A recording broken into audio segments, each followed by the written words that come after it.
اخوان، واحد السلام عليكم. اليوم غنشوفوا اش يقول الاعلام التونسي في احد القنوات التونسيه على الديربي ديال المغرب، ديربي الوداد والرجاء، والاجواء الخياليه في اللي كانت في الملعب، والتيفو اللي كان ديال الفرق بجوج اللي كان خيالي. يعني اجواء خياليه بمعنى الكلمه. وتيقولوا بانهم هما اللي كانوا الاولين، هما اللي كانوا سباقين في هادشي ديال التيفوات، هما اللي كانوا هنا، هما اللي كانوا ليه، هما اللي كانوا عندهم ملاعب، هما اللي حنا المغاربه نقلنا منهم. المهم نتوما راكم عارفين التوانسه كان داكشي كان زمان، اما دابا ما بقى والو. مهم تبعوا اش يقولوا هاد الناس هادو، وما تنساوش ما تنساوش الاشتراك واللايك. المهم تبعوا اش يقولوا هاد الناس هادو. شو رايكم نعمل نطلع على الدربي المغربي والاجواء والدخلات والجماهير والاهداف؟ الوداد ينتصر 2-1 على الرجاء البيضاوي. مزيد تفاصيل في هذا التقرير.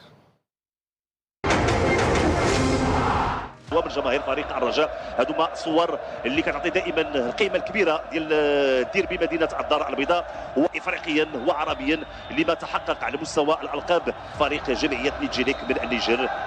في الوقت اللي الجوله الاولى كان تعادل امام اولمبيك اسفي 2-2، ثم العرش الموسم الماضي فريق الوداد سمير القزاز بالفعل هو الكره لفائده فريق الوداد. الاهلي المصري وهذه المحاوله محمد أوناجم دخول داخل منطقه الجزاء، تدخل الحكم كان قرر. في الوقت اللي الحكم لاحظوا بانه كان قريب من العمليه، طلب مواصله اللقاء، اعتبر بان التدخل كان من اجل استرجاع الكره. اذا الحكم الان القزاز شو كيعلن على ضربه جزاء. اذا في هذه المباراه انس زيت عنده كلمه اخرى. يحيى جبران تدخل انس الزيتي. رضا الجعدي، تسديد ديال رضا الجعدي ممتازه. تدخل الحارس يمكن الفوز في لقاء الاياب 6-0. تبادل المحاوله من اجل نتمنى فرصه الوطنيه. هذه فرصه لبدايه فريق الرجاء. فرصه وليد الصبار شنو يعمل؟ وليد الصبار يمرر في الجهه اليمنى. فرصه للرجاء، فرصه كره أوناجم، فرصه لبدايه فريق الوداد. محمد أوناجم تسديده. الحكم المساعد رافع الرايه جيد وحسن ازكاو. اذا هدف لفائده فريق الوداد. حارس انس الزيتي واولى اهداف هذه المباراه. اذا 1-0 لفائده فريق الوداد. بارك اتجاه لعيب عكس المي وزكريا حضر خروج الحارس. فرصه للرجاء، فرصه المحاوله. محمد زريده يسدد، تدخل وابعاد الكره من طرف المدافع الجزائري حسين بن عياده.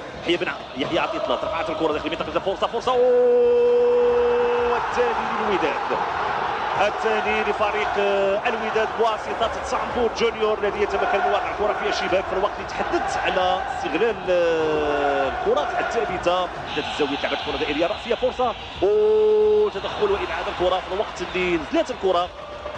قرار جماهير الرجاء واقفه، جماهير الوداد. اذا الحكم سمير كزاك يدخل ضربه جزاء بالفعل. الصافره ديال الحكم الناهري كيساعد كيسددوا الهدف. اذا الهدف الاول لفائده فريق الرجاء الذي يتمكن من تسجيل الهدف الاول وتدويب الفارق. الان محمد الناهري يسجل بقميص فريق الرجاء في شباك الوداد ومن نقطه الجزاء فريق الرجاء. زكريا حدرف تمريره عند سفيان بجديده مرة جانبا، الكرة مشات في اتجاه الشباك. فرصة لفائدة فريق الرجاء. سفيان بن جديدة.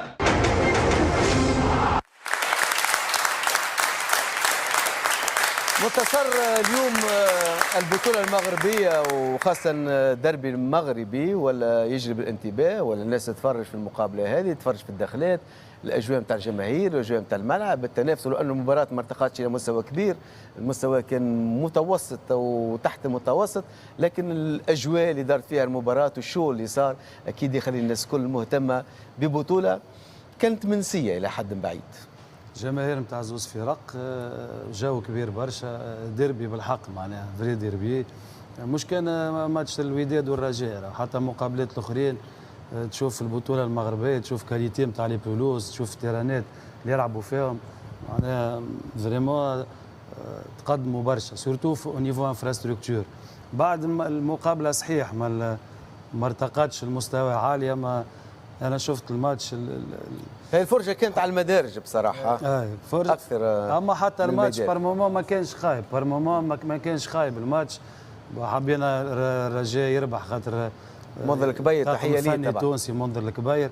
مالوروزمون ما ربحش، ولو انه ما عرفوش يتصرفوا في المقابله معناها. يحكيوا على مظالم تحكيميه، يحكيوا على بوتو في تسلل، يحكيوا على ضربه جزاء.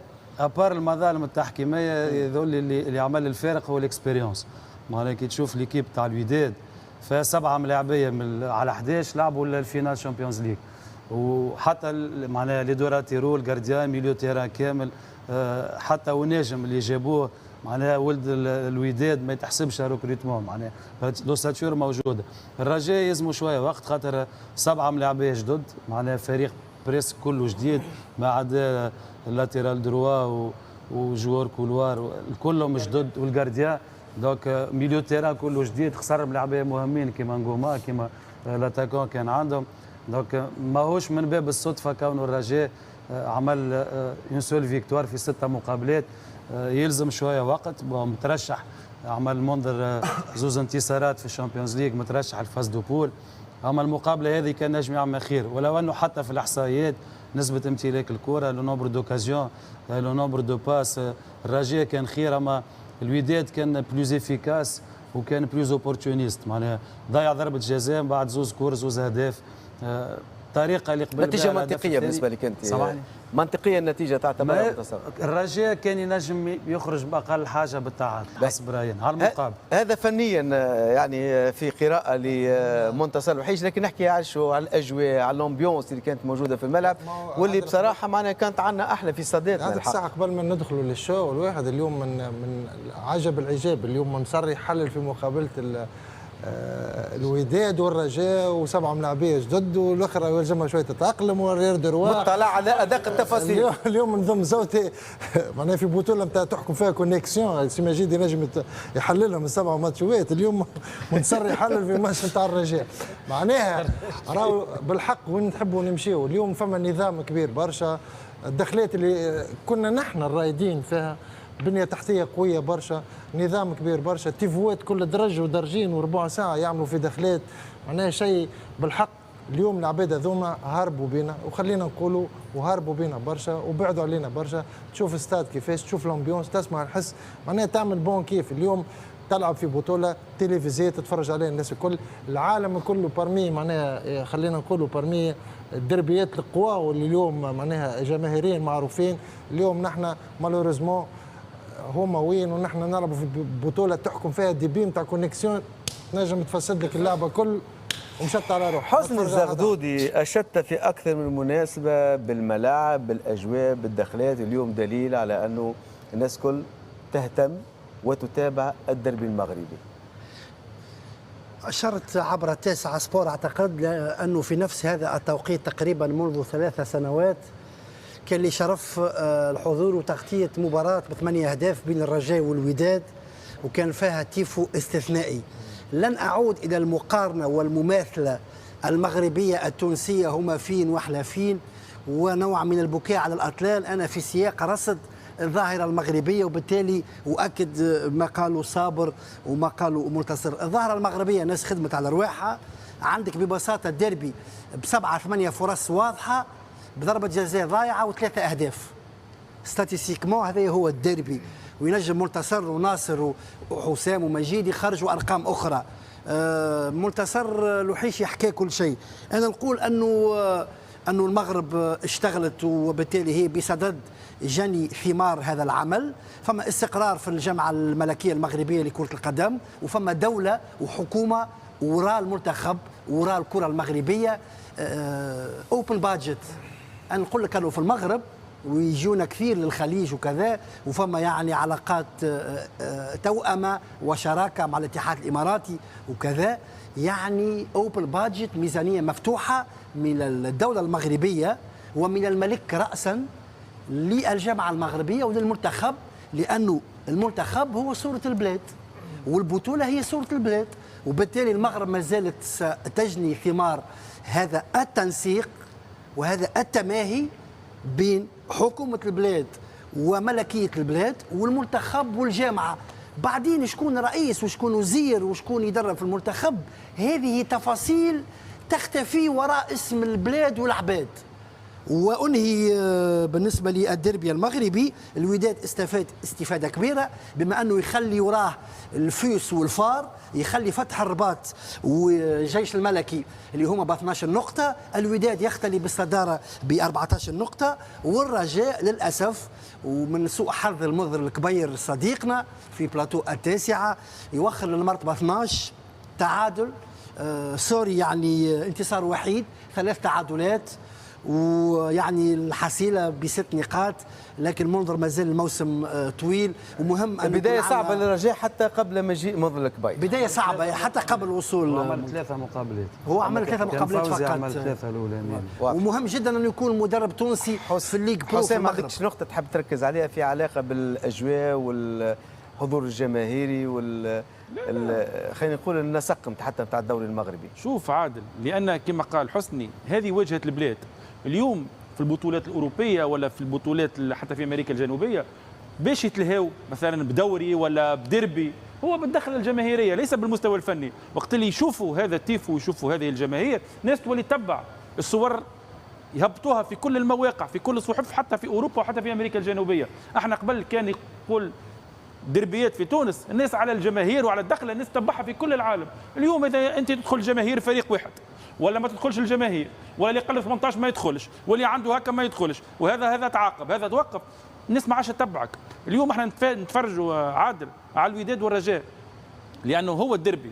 اما كي تشوف جمهور الماس ولا جمهور طنجه ولا جمهور كذا، راهو نفس الشيء، راهو ممكن ما عندوش اسم. اليوم كل المباريات تقريبا بنسبه 90% في الدوري المغربي بهذا الحضور الجماهيري، بهذا التيفو، بهذا. اليوم اللاعبين تقريبا كانت توانسه كل تمشي تلعب برا، اليوم ولات اللاعبين تاع الدوري المغربي ولا يمشوا في الخليج ويمشوا في الدوريات العربيه، خاطر اليوم ولا متابع. هنا يلزمنا نفكروا في الموضوع هذايا، يلزمنا نفكروا. شوف الكوره شنو تنجم تعمل، شوف التنظيم، شوف لما يكون عندك نسق، شوف لما تكون عندك برمجه، شوف لما يكون عندك حضور جماهيري باهي، شوف لما يكون عندك ملاعب باهيه، شوف لما يكون عندك ملاعب تمرين باهيه، عندك فيستيرات باهيه، عندك لاعبين خالصين، عندك كل شيء. شوف شنو يعطي. يلزمنا نقعد وحدنا ونفكروا. قعدنا سنوات عادل واحنا نبكيو على طلال. قول له شنو مشاكل في تونس؟ احنا احسن دوري عربي واحسن دوري افريقي، سنوات وانا نسمع فيها ولا نهار اقتنعت بها. ممكن احسن في النتائج، الفرق نتاعنا تمشي في الشامبيونز ليج وتمشي لكاس العالم، لكن الانفراستركتور والمشاكل والدنيا والتيران والغازون والمانكورونت والدنيا الكل صراحه ها وين وصلنا. صراحه برافو للكل الواقفين على الرياضه المغربيه. من اللي عملت الرجاء كاس العالم للانديه، الملك قال اعملوا ملاعب من اعلى طراز، اعملوا كل شيء، ميزانيه مفتوحه، مدرب المنتخب تحبوا احسن مدرب، الراتب علي انا، يعرف شنو قيمه الرياضه، شنو ممكن توصلوا الرياضه. برافو، وان شاء الله ان شاء الله ان شاء الله نرجعوا كما كنا في المرتبه الاولى. ناصر بدو، اليوم فما توجه في عديد البلدان بما في ذلك المغرب اليوم على مستوى الاستثمار في القطاع الرياضي، وهو النتيجه اليوم لقينا روحنا مجبورين نحكيو على الدوري المغربي. وهذاك علاش الناس تعرف تسوق التصويره. هذه تسويق للتصويره في الرياضه في المغرب.